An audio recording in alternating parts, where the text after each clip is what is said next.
మరి ఈరోజు grand test 1 ఒకటి తీసుకుందాం. ఇది సైకాలజీకి సంబంధించి మరి అన్ని టాపిక్‌లు కవర్ అయ్యే విధంగా ఎస్పెషల్లీ ఓల్డ్ పేపర్‌ల మీద కాన్సంట్రేట్ చేసి వాటి ఆధారంగా ఆల్మోస్ట్ అదే మోడల్‌లో తీసుకోవడం జరిగింది కనుక మీకు తప్పకుండా హెల్ప్ అవుతాయి. సో, మీకు నచ్చినట్లయితే మీ మిత్రులందరికి కూడా షేర్ చేయండి. మరి ఈ ప్రాక్టీస్‌లోకి వెళ్ళిపోతే ఫస్ట్ క్వెషన్ తీసుకుంటే which of the following is the first stage of Piaget's cognitive development? పియాజే సంజ్ఞానాత్మక వికాస సిద్ధాంతం ప్రకారం మొదటి దశ ఏది? పూర్వ ప్రచాలక దశ, మూర్త ప్రచాలక దశ, ఇంద్రియ చాలక దశ, అమూర్త ప్రచాలక దశ. ఆన్సర్ కామెంట్ చేయండి. ద ఆన్సర్ ఈజ్ ఇంద్రియ చాలక దశ. C is the right answer. Sensory motor stage. Sensory motor stage అంటే ఇది పుట్టినప్పటి నుంచి 2 ఏళ్ల వరకు పిల్లలు తమ ఇంద్రియాల ద్వారా ప్రపంచాన్ని అర్థం చేసుకోవడం జరుగుతుంది ఈ దశలో. క్వెషన్ నంబర్ 2 తీసుకుంటే the concept of zone of proximal development ZPD was proposed by. సమీప వికాస మండలం అనే భావనను ప్రతిపాదించిన వారు, జెడ్పీడిని ప్రతిపాదించిన వారు ఎవరు? జీన్ పియాజే, Lev Vygotsky, BF Skinner, Lawrence Kohlberg. So the answer is Vygotsky. B is the right answer. Lev Vygotsky. మరి ఒక శిశువు స్వయంగా చేసేటువంటి పనికి మరి వేరొకరి సహాయంతో చేసే పనికి మధ్య గల ఆ వ్యత్యాసాన్నే సమీప వికాస మండలము లేదా జోన్ ఆఫ్ ప్రాక్సిమల్ డెవలప్మెంట్ అనడం జరుగుతుంది. క్వశ్చన్ నెంబర్ 3 తీసుకుంటే trial and error theory of learning was propounded by. యత్న దోష అభ్యసన సిద్ధాంతాన్ని ప్రతిపాదించిన వారు ఎవరు? Pavlov, Thorndike, Kohler, Watson. The answer is B Thorndike. మరి పిల్లిపై ప్రయోగం చేయడం జరిగింది. తప్పులు చేస్తూ నేర్చుకోవడాన్ని ఇది వివరిస్తుంది. క్వశ్చన్ నెంబర్ 4 తీసుకుంటే according to Kohlberg at which level is morality externally controlled? Kohlberg ప్రకారం మరి ఏ స్థాయిలో నైతికత బాహ్యంగా నియంత్రించబడుతుంది, బయట నుంచి నియంత్రించబడుతుంది? సో ఆన్సర్ కామెంట్ చేయండి. సో సైకాలజీ ఈ గ్రాండ్ టెస్ట్లే కాకుండా సైకాలజీలోని ప్రతి టాపిక్ పైన మనం వీడియో చేయడం జరిగింది. సో తప్పకుండా వాటిని ఫాలో కండి. మీకు ఎగ్జామ్లో చాలా ఉపయోగపడతాయి. మీ మిత్రులందరికీ కూడా షేర్ చేయండి. లైక్ చేయడం మర్చిపోవద్దు, ఎందుకంటే చాలామందికి రీచ్ అవుతుంది వీడియో. సో ఆన్సర్ ఈస్ ఇక్కడ ఏ ప్రీ కన్వెన్షనల్ లెవెల్, పూర్వ సాంప్రదాయ స్థాయి లోపట మరి ఏం చేస్తాడు? At this level morality externally controlled, బయట నుంచి మరి కంట్రోల్ చేయబడుతుంది అనడం జరుగుతుంది. అంటే ఈ దశలో కూడా పిల్లలు శిక్షకు భయపడి లేదా బహుమతి కోసం మాత్రమే నియమాలు పాటిస్తారు. అయితే శిక్షిస్తారన్న భయంతోటో లేకపోతే బహుమతులు ఇస్తారన్న ఆశతోటో మాత్రమే రూల్స్ అనేది ఫాలో అవుతారు. క్వశ్చన్ నెంబర్ 5 తీసుకుంటే ఇంటెలిజెన్స్ కోషెంట్ ఫార్ములా ఈజ్ ప్రజ్ఞాలబ్ధి సూత్రం. ఎంఏ బై సిఏ బై 100 ఇది. CA by MA into 100, sorry MA by CA into 100 times అన్న చోట ఇంటూ తీసుకోండి. MA by CA into 100, CA by MA into 100, MA by 100 into CA, CA by 100 into MA. So the answer is A MA by CA into 100 is the right answer. అంటే MA అంటే mental age మానసిక వయస్సు. దీన్ని chronological age శారీరక వయస్సుతోటి భాగించి into 100 తోటి గుణిస్తే మరి IQ వస్తుంది, ప్రజ్ఞాలబ్ధి వస్తుంది. క్వశ్చన్ నెంబర్ 6 తీసుకుంటే క్రియేటివ్ చిల్డ్రన్ ఆర్ జనరల్లీ, సృజనాత్మక కలిగినటువంటి పిల్లలు సాధారణంగా మరి ఎలా ఉంటారు? సమైక్య ఆలోచనాపరులు, విభిన్న ఆలోచనాపరులు, అంతర్ముఖులు, నెమ్మదిగా నేర్చుకునేవారు. సో ఇంగ్లీష్ మీడియంకి సంబంధించి ఆప్షన్లు చూసుకోండి. మనకి ఎక్కువ టైం తీసుకుంటుంది అనేటువంటి ఉద్దేశంతో ప్రతిదాన్ని చదవట్లేదు. So answer is divergent thinking. B is the right answer. విభిన్న ఆలోచన పరులు జనరల్గా ఒక సమస్యకు అనేక రకాలైనటువంటి పరిష్కారాన్ని ఆలోచించినప్పుడే క్రియేటివిటీ అనేది ఉత్పన్నం అవుతుంది కనుక విభిన్న ఆలోచన పరులు మాత్రమే చేయగలుగుతారు. Divergent thinkers are creators, they have the creativity. 7th question learning by doing is the main principle of. మరి కృత్యం ద్వారా అభ్యసనం చేయడం ద్వారా నేర్చుకోవడం అనేది దేని ప్రధాన సూత్రం? ఉపాధ్యాయ కేంద్రీకృత విద్య, లేదా విషయ కేంద్రిత విద్య, శిశు కేంద్రిత విద్య, పాఠ్యపుస్తక కేంద్రిత విద్య? ఆన్సర్ కామెంట్ చేయండి. మనం చేస్తున్నటువంటి అన్ని ప్రాక్టీస్ బిట్లకు సంబంధించినటువంటి పీడిఎఫ్‌లు మరి వాట్సాప్ ఛానల్‌లో మన వాట్సాప్ గ్రూప్‌లో ఉంచబడతాయి గనక, ఈ కామెంట్ సెషన్‌లో నేను పిన్ చేస్తాను వాట్సాప్ లింకు. సో, దానిలో జాయిన్ కండి. మీకు తప్పకుండా ఉపయోగపడతది. సో, ద ఆన్సర్ ఈస్ శిశు కేంద్రిత విద్య. ఇక్కడేంటిది? శిశు కేంద్రిత విద్య. See the child centred education లోపట మనం లెర్నింగ్ బై డూయింగ్ చేయడం ద్వారా నేర్చుకోవడం అనేది జరుగుతుంది. అంటే విద్యార్థి అవసరాలు, ఆసక్తుల ఆధారంగా ఇక్కడ బోధన జరుగుతుంది. డీప్ ఎక్స్‌ప్లనేషన్ ఇవ్వడం లేదు. ఎందుకంటే మనకు అన్ని టాపిక్‌ల పైన మనం ఇప్పటికే మన ప్రాక్టీస్ బిట్లు చేయడం జరిగింది. సో, ఎగ్జామ్‌కు మరి దగ్గరలో ఉన్నాం గనక మరి క్విక్ రివిజన్‌గా ఎళ్ళిపోదాం. సుల్తాన్ అనేటువంటి చింపాంజీపై అంతర్దృష్టి అభ్యసన ప్రయోగాలు చేసిన వారు ఎవరు? Insightful learning was experimented on a chimpanzee named Sultan. Koffka, Wertheimer, Kohler, Skinner. The answer is Kohler. C is the right answer. Kohler. మరి ఏం చేసిండాయనే? హఠాత్తుగా సమస్యకు పరిష్కారం తట్టడం అనేది ఈ అంతర్దృష్టి అభ్యసనంలో అతి ముఖ్యమైనది. సుల్తాన్ అనేటువంటి చింపాంజీపై ఈయన ప్రయోగాలు చేయడం జరిగింది. The father of behaviourism is ప్రవర్తనవాద పితామహుడు అని ఎవరినంటారు? JB Watson, Sigmund Freud, Erik Erikson, Carl Rogers. The answer is A. JB Watson. మరి మనిషి ప్రవర్తనను పరిశీలించడం ద్వారా మాత్రమే అభ్యసనాన్ని అర్థం చేసుకోవచ్చు అని ఈయన చెప్పడం జరిగింది. క్వశ్చన్ నెంబర్ 10 తీసుకుంటే డిస్లెక్సియా ఈజ్ అసోసియేటెడ్ విత్ మరి మానసిక రుగ్మత, గణిత సంబంధిత లోపం, పఠన సంబంధిత లోపం, ప్రవర్తనా లోపం.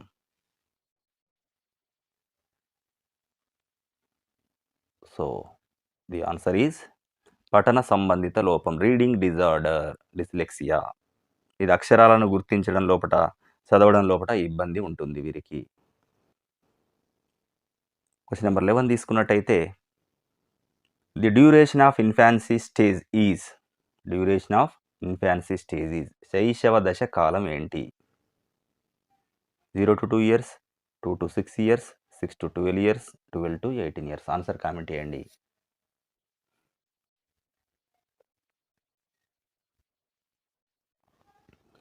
So, the answer is A. 0 to 2 years అంటే పుట్టినప్పటి నుంచి 2 సంవత్సరాల వరకు. క్వశ్చన్ నెంబర్ 12 తీసుకుంటే who developed the multiple intelligence theory అంటే బహుళ ప్రజ్ఞా సిద్ధాంతం. మరి దీన్ని ఎవరు అభివృద్ధి చేయడం జరిగింది? Alfred Binet, Howard Gardner, Charles Spearman, Robert Sternberg. So, the answer is B. Howard Gardner. ఇక్కడ ఇక్కడ ఈయన ఏం చెప్పడం జరిగిందంటే ప్రజ్ఞ అనేది ఒక్కటే కాదు, అది 8 రకాలుగా ఉంటుంది అని గార్డెనర్ చెప్పడం జరిగింది. అందుకే బహుళ ప్రజ్ఞ అంటున్నాం ఇక్కడ. బహుళ ప్రజ్ఞ సిద్ధాంతం అంటుండు. 8 రకాలు ఉంటుందని చెప్పడం జరిగింది. సో, నెక్స్ట్ క్వశ్చన్ 13 తీసుకుంటే right to education act RTE came in to force in India on. భారతదేశంలో విద్యా హక్కు చట్టం ఎప్పటి నుంచి అమల్లోకి వచ్చింది? 1st April 2009, 1st April 2010, 15th August 2009, 26th January 2010. So, the answer is April 1st, 2010 నుంచి అమల్లోకి రావడం జరిగింది. 2009లో చట్టం చేస్తే అమల్లోకి April 1st, 2010లో రావడం జరిగింది.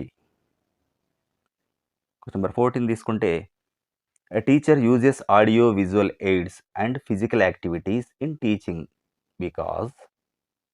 ఉపాధ్యాయుడు బోధన లోపల దృశ్య శ్రవణ పరికరాలను ఉపయోగించడానికి కారణము. Is using audio visual AIDS in the teaching and physical activities also. So, ఉపాధ్యాయుడికి విశ్రాంతినిస్తాయి, అంచనాకు తోడ్పడతాయి, గరిష్ట ఇంద్రియాలను ఉపయోగిస్తాయి. అంటే యుటిలైజ్ మాక్సిమం సెన్సెస్ మరియు దృష్టిని మళ్లిస్తాయి. ఆన్సర్ కామెంట్ ఇయ్యండి.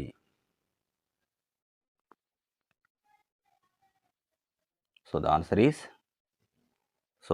ఇక్కడ answer is C utilise maximum senses. ఇక్కడ ఏవి ఎయిడ్స్ మనం ఆ 2 ఫిజికల్ యాక్టివిటీస్ యూజ్ చేయడం వల్ల మనం ఏం చేస్తాం? మన సెన్సెస్‌ని, ఇంద్రియాలను గరిష్టంగా ఉపయోగించడం జరుగుతుంది. నెక్స్ట్ క్వెషన్ తీసుకుంటే, psychology is the science of behaviour. Who said? మనోవిజ్ఞాన శాస్త్రం అనేది ప్రవర్తనా శాస్త్రం అన్నది ఎవరు? ప్రవర్తన శాస్త్రం అనేది అంటే మనోవిజ్ఞాన శాస్త్రం ప్రవర్తన శాస్త్రం అని చెప్పిండు. Skinner, Watson, Woodworth, McDougall. So, the answer is B. Watson. So, మనోవిజ్ఞాన శాస్త్రాన్ని ప్రవర్తనకు మాత్రమే పరిమితం చేసినటువంటి వ్యక్తి ఇతను. సో, నిర్వచనాన్ని బట్టే మనకు తెలుస్తుంది. The period of transition from childhood to adulthood is? Period of transition childhood నుంచి అడల్ట్‌హుడ్‌కి అంటే బాల్యం నుంచి వయోజన దశకు మారేటువంటి పరివర్తనా కాలం ఇక్కడ. శైశవం, పూర్వ బాల్య దశ, కౌమార దశ, మధ్య బాల్య దశ. So, the answer is C. Adolescence, కౌమార దశ. ఇక్కడ ఒత్తిడి మరియు ఉద్వేగాలతోటి కూడినటువంటి దశ ఇది. సో, ఇప్పుడు తయారు చేసినటువంటి బిట్లన్నీ కూడా ఇంతకుముందు గతంలో వచ్చినటువంటి ప్రశ్నల ఆధారంగా వేయడం జరిగింది. సో, ఇవి మీకు ఇప్పటివరకు మీరు ప్రిపేర్ అయినటువంటి మీ ప్రిపరేషన్ ఏ స్థాయిలో ఉంది, మీకు మీరు అంచనా వేసుకోవడానికి మరియు కొద్దిగా ఎక్స్‌ప్లనేషన్ కూడా ఇవ్వడం జరుగుతుంది గనక, కొత్తగా చూసే వారికైనా కూడా తప్పకుండా ఇవి మరి సబ్జెక్ట్ మీద మంచి గ్రిప్ రావడానికి అవకాశం ఉంటుంది. సో, ఎగ్జామ్ పూర్తయ్యే అన్ని రోజులు కూడా మనం ఈ గ్రాండ్ టెస్ట్‌లు నిర్వహించుకుందాం. ఇవి తప్పకుండా మీకు యూజ్ అవుతాయి. సో, మా ఛానల్‌ని ఫాలో కండి. మరి మీ మిత్రులందరూ కూడా ఎవరైతే ప్రిపేర్ అయితుండ్రో వాళ్ళకు కూడా ఉపయోగపడతాయి గనక షేర్ చేయండి. నెక్స్ట్ క్వెషన్ 17 తీసుకుంటే, operant conditioning theory was proposed by? కార్యసాధక నిబంధన సిద్ధాంతాన్ని ప్రతిపాదించిన వారు ఎవరు? Operant conditioning Pavlov, Skinner, Bandura, Bruner. So, the answer is Skinner. B is the right answer. కార్యసాధక నిబంధనం అంటే ఆపరెంట్ కండిషనింగ్ థియరీ. ఎవరు చేసిండ్రు మరి ఇక్కడ ఏంటి? బహుమతి లేపోతే పునర్భరణం ద్వారా ప్రవర్తనను మార్చవచ్చు అని చూపెట్టడం జరిగింది. లెక్కల మీద ప్రయోగం చేయడం జరిగింది. బహుమతి లేదా పునర్భలనం. నెక్స్ట్ క్వెషన్ తీసుకుంటే 18. Growth is a dash process while development is a dash process. పెరుగుదల అనేది మరి డాష్ ప్రక్రియ, వికాసం అనేది డాష్ ప్రక్రియ. సో, గుణాత్మకం, పరిమాణాత్మకం, పరిమాణాత్మకం, గుణాత్మకం, శారీరక, మానసిక, సాంఘిక, ఉద్వేగభరిత. సో, ఆన్సర్ కామెంట్ చేయండి. సో, ఇక్కడ ఏంటి మరి? పెరుగుదల అనేది పరిమాణాత్మకం అంటే ఎత్తు, బరువు ఇట్లాంటిది మనం కొలవచ్చు, పరిమాణాత్మకం. మరి వికాసం అనేది కొలవలేము దాన్ని. అది గుణాత్మకం, ఒక నైపుణ్యం. ఇలాంటి మన లోపల ఉన్నటువంటి దాన్ని మానసిక వికాసం ఉందనుకోరి, దాన్ని కొలవలేము ఇట్లా. సో, అందుకని పెరుగుదల పెరుగుదల అనేది క్వాంటిటేటివ్, మరి డెవలప్మెంట్ అనేది క్వాలిటేటివ్.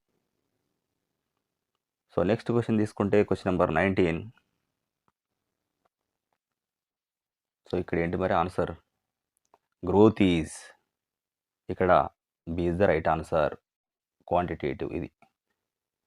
నెక్స్ట్ క్వెషన్‌కి వెళ్ళిపోతే క్వెషన్ నెంబర్ 19 తీసుకుంటే, social learning theory was given by? Social learning theory, సామాజిక అభ్యసన సిద్ధాంతాన్ని ఇచ్చిన వారు ఎవరు? Albert Bandura, Vygotsky, Erikson, Freud. Answer comment చేయండి. సో, మరి ఎగ్జామ్ మరీ దగ్గరలో ఉన్నది కనుక మీకు వీడియోలు ఎలా కావాలనుకుంటున్నారు? మరి ప్రాక్టీస్ బిట్స్ ఇట్లే ఉండనా? ఎక్స్‌ప్లనేషన్ ఇలాగే కంటిన్యూ చేద్దామా? మరి గ్రాండ్ టెస్ట్ ఎట్లుంటే బాగుంటది? ఏ టాపిక్‌ల మీద చేస్తే బాగుంటది? సో, మీకు ఉపయోగపడే విధంగా మీరు మరి మాకు తెలియజేసినట్లయితే దానికి అనుగుణంగా మనం చేస్తే ఇంకా బాగుంటదనుకుంటున్నాం. సో, నా ఎక్స్‌పీరియన్స్‌ని బట్టి నేను ఇలా బావుంటుందని దీన్ని ఏస్తున్నా. కానీ మీకెట్లా ఉపయోగపడుతుందనేది గూడా మీరు కామెంట్ చేస్తేనే నాకు అర్థమవుతుంది. So, the answer is Bandura. What is that? Bandura is the right answer. A is the right answer. Albert Bandura ఏం చేసిండు ఈయన? Social learning theory. Question number 20 తీసుకుంటే micro teaching is used for. సూక్ష్మ బోధన దేనికోసం ఉపయోగిస్తారు? సో, ఇందులో child development and pedagogy మనకు 30 మార్కులకు సంబంధించి అన్నీ చేస్తున్నాం గనుక పెడగాజీకి సంబంధించినటువంటి క్వెషన్‌లు కూడా దీనిలో కలిపి ఇయడం జరిగింది. సో, మరి సూక్ష్మ బోధన మైక్రో టీచింగ్ దేనికోసం? లార్జ్ క్లాసెస్ కొరకా? లేపోతే మరి బోధనా నైపుణ్యాల కొరకు, శిక్షణ కొరకా? విద్యార్థిని అంచనా వేయడానికి కొరకా? మరి సంక్లిష్ట విషయాలను మరి నేర్చుకోవడానికా? So, the answer is answer comment చేయండి. ఇది so, the answer is B. Training teaching skills. అంటే ఇక్కడ ఏం జరుగుతుందంటే, ఉపాధ్యాయుల లోపట బోధనా నైపుణ్యాలను అంటే స్కిల్స్‌ని మనం డెవలప్ చేయడానికి కొరకు చేసేటువంటి ఇది షార్ట్ టర్మ్ శిక్షణ. స్వల్పకాలిక శిక్షణ. నెంబర్ 21 తీసుకుంటే ఎన్‌సీఎఫ్ 2005 స్టాండ్స్ ఫర్. ఎన్‌సీఎఫ్ అంటే national curriculum forum, national curriculum framework, national class framework, national child framework. So, ఇది గతంలో వచ్చినటువంటి ప్రశ్ననే. The answer is national curriculum framework. National curriculum framework. B is the right answer. మరి ఎందుకు వరకు చేసిర్రు ఇది? 2005లో వచ్చింది. పాఠశాల విద్య లోపట భారరహిత అభ్యసనం మరియు నాణ్యత కోసం నేషనల్ లెవెల్‌లో చేసినటువంటి ప్రణాళిక ఇది. సో, ఇలా గూడా అడుగుతాడు. దేనికోసం వేసిండ్రు ఏంది అని లక్ష్యం. క్వెషన్ నంబర్ 22 తీసుకుంటే play way method. Play way method of teaching was introduced by. క్రీడా పద్ధతిని ప్రవేశపెట్టిన వారు ఎవరు? Friedrich Froebel, Maria Montessori, Caldwell Cook, John Dewey. Answer comment చేయండి. So, the answer is C. Caldwell Cook. ఇక్కడ ఏం జరిగింది? ఈయనే ఆటల ద్వారా విద్యను బోధించడం వల్ల పిల్లలకు సులభంగా అర్థమవుతుంది అని మరి దీన్ని ప్రవేశపెట్టడం జరిగింది. క్వెషన్ నంబర్ 23 తీసుకుంటే which of the following is an example of fine motor skills. Fine motor స్కిల్స్‌కి ఎగ్జాంపుల్. సూక్ష్మ చలన నైపుణ్యానికి ఉదాహరణ. సూక్ష్మ చలన నైపుణ్యం. పరిగెత్తడం, గెంతడం, రాయడం, క్లైంబింగ్ ఎక్కడం. సో, ది ఆన్సర్ ఈస్ సూక్ష్మ అంటుండే గనక C is the right answer. Writing రాయడం. మరెలా? సో, ఈ రాయడము, బొమ్మలు గీయడం ఇవన్నీ గూడా ఫైన్ మోటార్ స్కిల్స్ అన్నట్టు. క్వెషన్ నంబర్ 24 తీసుకుంటే the term mental age was first introduced by. మానసిక వయస్సు అనే పదాన్ని పరిచయం చేసిన వారు ఎవరు? Terman, Stern, Binet, Galton. Answer comment చేయండి. సో, మొదటి ప్రజ్ఞా పరీక్షను రూపొందించినటువంటి వ్యక్తి గూడా ఇతను. మరి ఎవరు? C's Binet. Alfred Binet. Mental ఏజ్‌ని ఫస్ట్ ఇంట్రొడ్యూస్ చేసిండు అనే పదాన్ని. మెంటల్ ఏజ్ అనేటువంటి పదాన్ని. క్వెషన్ నంబర్ 25 తీసుకుంటే పనిష్మెంట్ ఈజ్ ఏ. పనిష్మెంట్ అంటే మరి శిక్ష అనేది ఒక positive reinforcement, reinforcer, negative reinforcer, not a reinforcer, none of the above.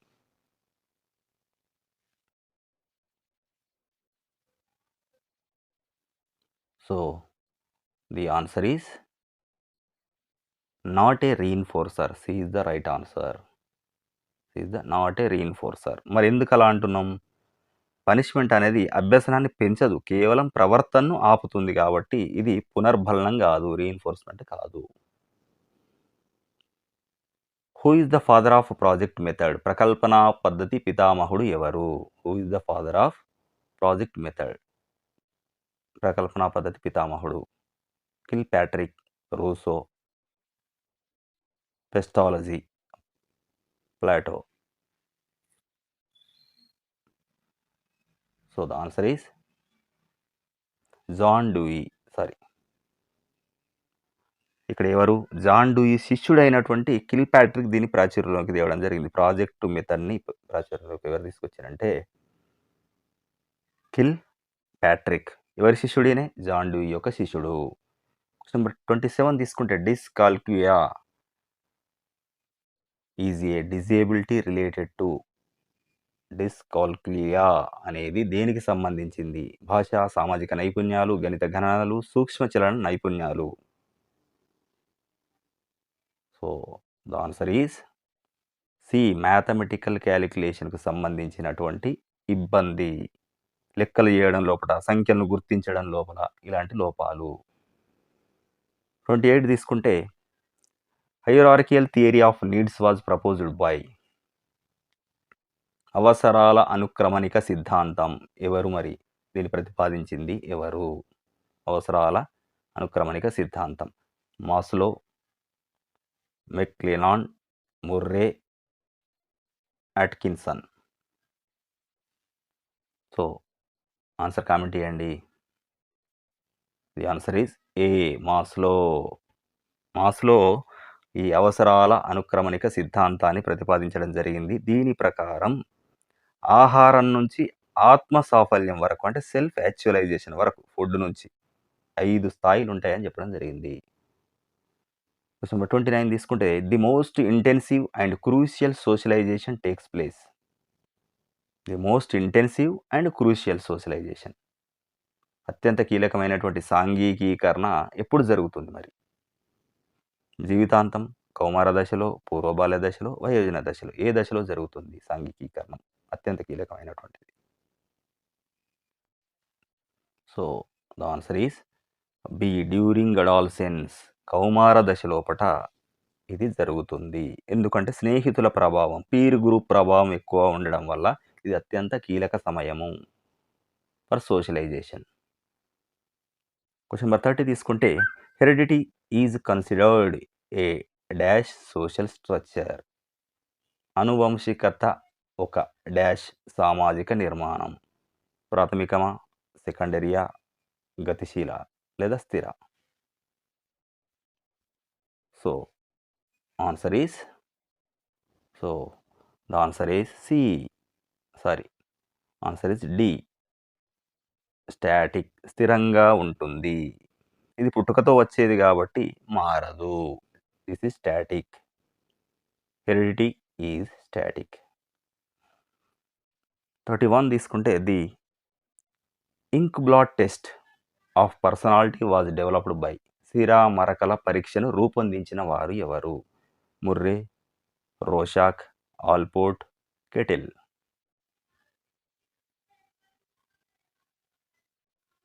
So the answer is Rorschach. Rorschach సిరా మరకల పరీక్ష అని అనడం జరుగుతుంది. మనం ఇక్కడ మరి ఈయన ఏం చేసిండంటే ఒక వ్యక్తి యొక్క వ్యక్తిత్వం, దాన్ని ఒక వ్యక్తి యొక్క వ్యక్తిత్వాన్ని అంచనా వేయడానికి ఒక 10 సిరామరకల కార్డుల ద్వారా, ఒక 10 కార్డ్స్ ద్వారా అంచనా వేయడం జరుగుతుంది.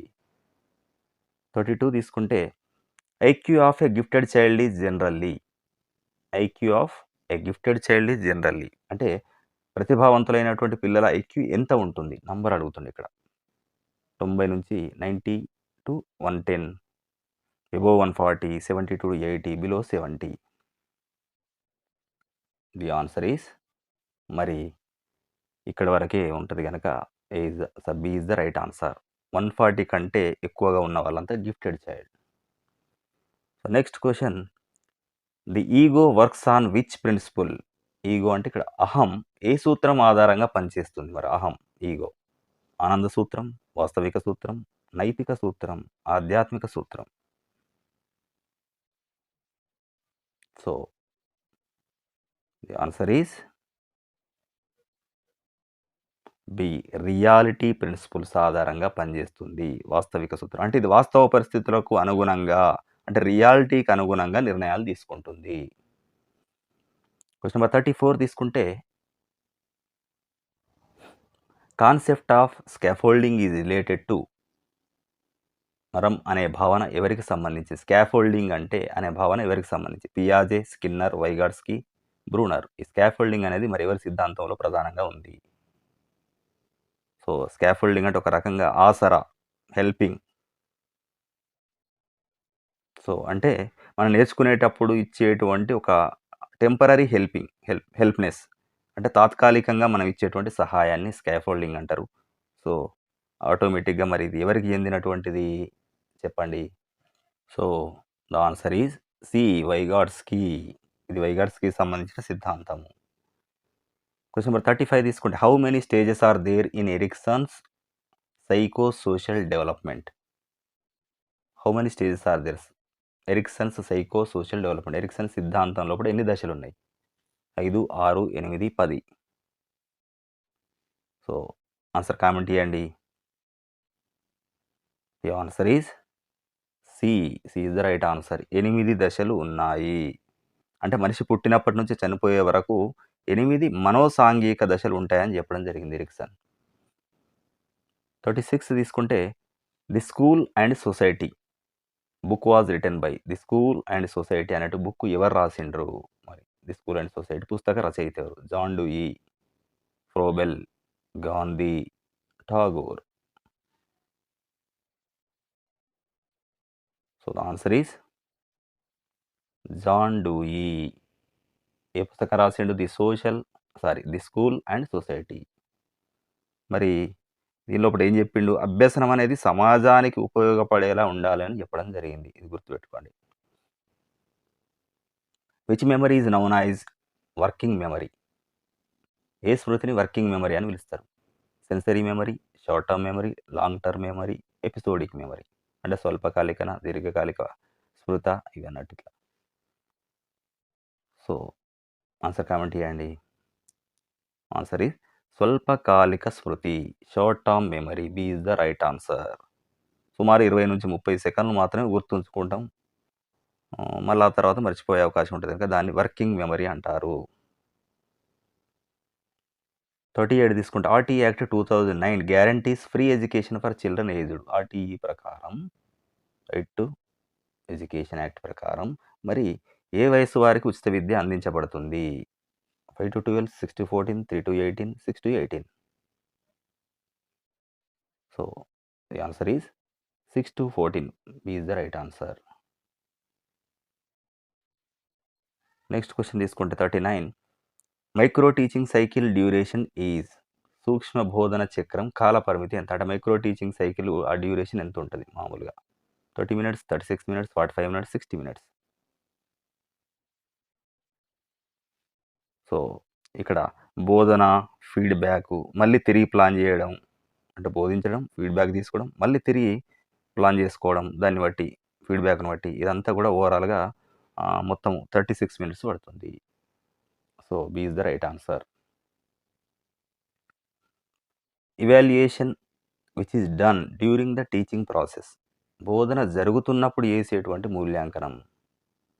Summative, formative, diagnostic, placement.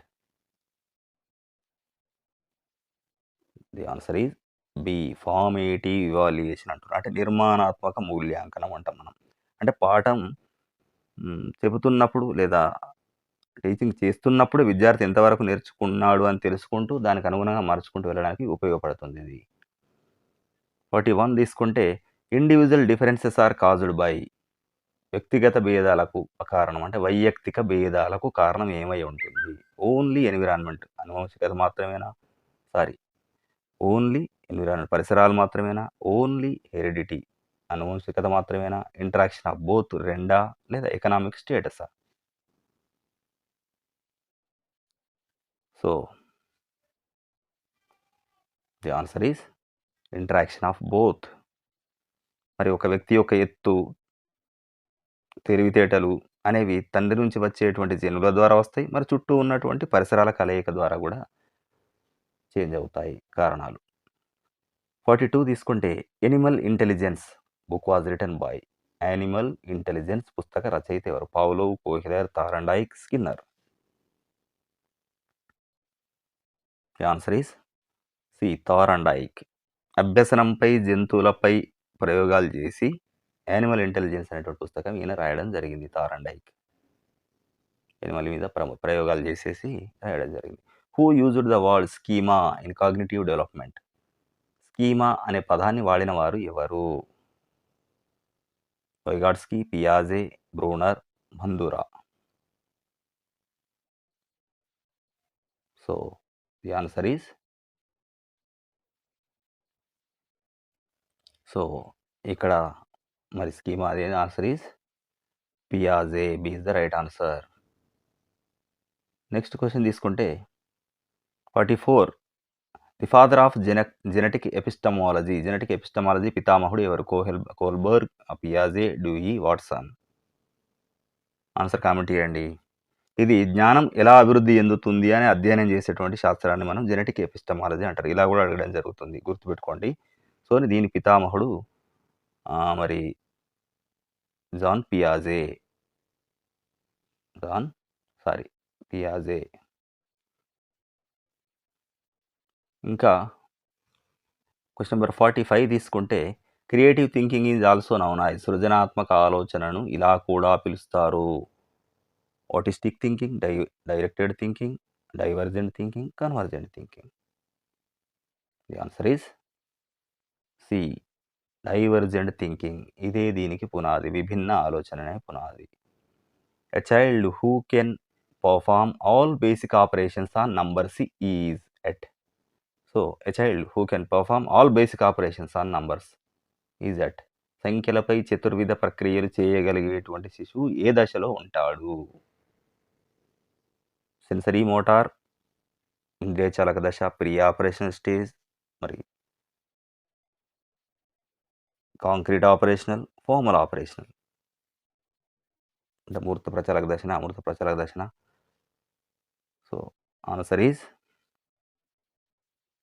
7 నుంచి 11 ఏళ్ల మధ్య ఉన్నటువంటి పిల్లలు జనరల్‌గా తార్కికంగా ఆలోచించడం, లెక్కలు చేయడం నేర్చుకుంటారు. అంటే 7-11 ఇయర్స్. మరి ఏది ఆలోచించండి. So, the answer is concrete operational stage. మూర్త ప్రచాలక దశలో జరుగుతుంది. Defence mechanism where one blames others for their failure. Defence mechanism where one blames others for their failure. తమ వైఫల్యాలకు ఇతరులను నిందించడం మరి ఏ రక్షక తంత్రం? హేతుబద్ధీకరణ, ప్రక్షేపణం, తిరోగమనం, విస్థాపనం. The answer is B, projection. అంటే మనం చేసిన తప్పును ఇతరులపై నెట్టివేయడం జరుగుతుంది. పెన్ను బాలేదు, అందుకే పరీక్ష సరిగా రాయలేదు అనడం.